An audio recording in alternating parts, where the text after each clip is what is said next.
Vibe Code não tem a ver só com pedir para a IA fazer as coisas. Vibe Code tem a ver com você saber guiar uma IA que cospe código igual um programador júnior que tomou uns 3 cafés, de forma que ele consiga produzir alguma coisa sólida sem você perder o controle. Então, se você usa Vibe Coding, é da área técnica ou não, aqui vão 8 dicas minhas essenciais para você que quer escrever software e aplicações com IA de forma mais profissional. Então bora lá. Primeiro, nunca subestime o modo plano das IAs. Se a sua IA tem esse modo plano nela, usa ele sempre. Coloca a ideia que você está tendo ali nesse modo plano e deixa a IA detalhar ele e conversar com você, talvez te fazer perguntas para pegar mais detalhes do que você está querendo construir. Só toma cuidado para você não dar muita coisa e querer construir muita coisa de uma vez, porque isso vai prejudicar o foco que a IA tem em construir coisas bem feitas. Se você coloca muita coisa, a atenção dela acaba ficando dividida e ela faz um monte de coisinhas mal feitas.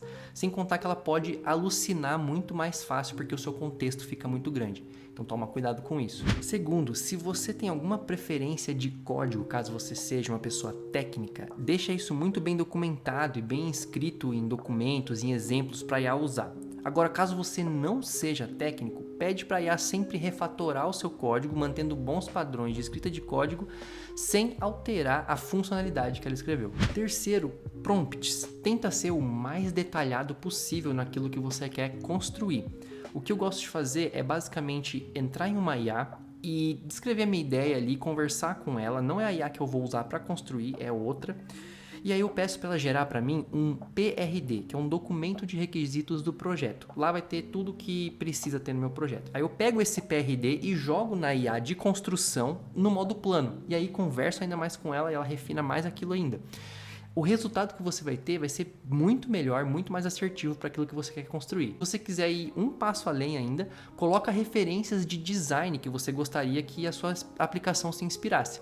Isso vai ser muito bom na hora de construir e o resultado vai ser cada vez melhor do que se você simplesmente colocar um prompt genérico. Quarto, cuidado com a deterioração do seu contexto. Toda vez que você está fazendo uma tarefa, você está numa janela ali com a IA, você vai gerando informação e ela também vai gerando informação e aquele negócio vai crescendo. A sua janela de contexto vai ficando muito preenchida. O que acontece é que essa janela de contexto com muita informação deteriora esse contexto, então a IA começa a se perder. Aí você começa a pedir para ela mudar as coisas e toda vez que você pede ela não muda. Então, qual que é a ideia? Toda vez que você tiver uma janela muito grande de contexto, você pediu, sei lá, para a IA mudar alguma coisa e em 3 vezes ela não conseguiu fazer o que você quer, cara, pega tudo aquilo, pede para ela condensar num parágrafo, joga esse parágrafo em outra janela e começa de novo. E toda vez também que você for fazer uma tarefa nova, que não tenha nada a ver com a tarefa anterior que você estava fazendo, sempre comece numa janela nova, não tem problema nenhum. O quinto passo é debug. Erros sempre vão acontecer. Então, toda vez que acontecer algum erro, não fala para a IA simplesmente assim, olha, isso aqui não está funcionando. Tenta copiar e colar o erro que deu, ser mais detalhado com relação a esse erro. Se for o caso, pede para a IA colocar logs no seu código para tentar encontrar esse erro. Então, você pode abrir o seu navegador também e ver quais são os erros que estão dando no console ali, copiar e colar para ela. Isso ajuda ela a se localizar muito melhor. E algumas IAs conseguem, inclusive, abrir um navegador por trás ali e testar e ver o erro acontecendo também. Então, se a sua IA pode fazer isso, é uma boa dica também. O sexto passo são os testes. Eu não poderia deixar de reforçar o quanto esse passo é importante. Então, sempre que você está desenvolvendo com IA, escreva testes para a sua aplicação. Pede para ela escrever testes. Usa bibliotecas, por exemplo, como o Playwright ou o VTest no modo browser, que vão simular as ações de usuário atingindo objetivos que você tem para ele na plataforma. Então isso vai permitir que a IA não cometa tantos erros. Sempre que você pedir para ela fazer alguma coisa e ela cometer um erro ou tiver algum erro na sua aplicação, antes de simplesmente chegar e pedir para ela corrigir, pede para ela escrever um teste que faça com que aquele erro fique evidente, que vai fazer com que o teste falhe. E aí sim você pede para ela corrigir. Por quê? Na próxima vez que ela errar, se ela errar naquele ponto de novo, o teste já vai pegar e você não vai precisar ficar testando você mesmo, ou às vezes não vai nem perceber que ela mudou uma coisa que não era para mudar, porque o teste vai estar lá para te funcionar como uma rede ali de segurança para você. O sétimo e penúltimo ponto é o versionamento. Toda vez que a gente está trabalhando com código como desenvolvedor, A gente pode criar checkpoints nesse código que são basicamente fotografias de como o código estava naquele momento. Então, usando uma ferramenta chamada Git, a gente consegue criar esses checkpoints ao longo do nosso desenvolvimento. E se acontecer algum problema, a gente pode voltar no tempo, digamos assim, para aquele momento em que estava tudo funcionando antes da gente fazer alguma mudança que quebrou tudo.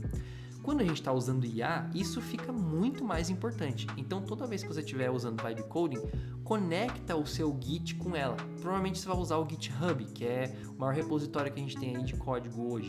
E ele usa o Git ali por trás, por isso que ele chama GitHub. Então, conecte o seu código no GitHub e pede para a IA sempre ir commitando, que é o jeito que a gente fala para criar esses checkpoints, né? Todo checkpoint a gente chama de commit. Então, quando a gente faz um commit, a gente criou esse checkpoint no nosso código. Pede para ela fazer isso para você ter essas versões do seu código sempre. E o oitavo e último ponto que eu não poderia deixar de mencionar aqui é a segurança do seu app que foi feito com Vibe Coding. Então, é claro que já está meio batido, você já deve ter ouvido em vários lugares, ou talvez não, sobre nunca subir nenhuma chave secreta nos códigos, nos prompts que você faz ali usando IA. Então, isso é muito importante. Nunca suba essas chaves secretas do seu código que você está fazendo ali. Sempre conecte por meio de um back-end e tudo mais. Também implementa, por exemplo, um rate limiting, que é para limitar o acesso de alguma pessoa no seu app, para ela não colocar um bot ali que fica chamando o seu app constantemente uma vez atrás da outra e aí cause uma indisponibilidade no seu app, né? Então o rate limiting vai te ajudar a somente aceitar uso que seja humano, né? Então, hoje em dia, as ferramentas de IA têm ficado cada vez mais aprimoradas com ferramentas de cheque de segurança de código. Então, se a sua IA tem isso, pede para ela, faz um security review no seu código. Pede para ele olhar e falar, sim, tem alguma vulnerabilidade nesse código? Me fala o que eu posso fazer para melhorar. As ferramentas estão ficando cada vez melhores nesse aspecto. E, claro, se sua aplicação vai crescendo, vai ficando melhor, vai ficando muito maior, você quer colocar isso no mercado, muita gente usar, vai ficando um negócio que está muito visível, aí você pode pedir para um dev aí de segurança, de cybersecurity, olhar o seu código com mais profundidade para ter certeza que ele está bem seguro. Eu uso Vibe Coding para acelerar meu ciclo de desenvolvimento no dia a dia. E se você usa também, eu espero que essas dicas tenham te ajudado.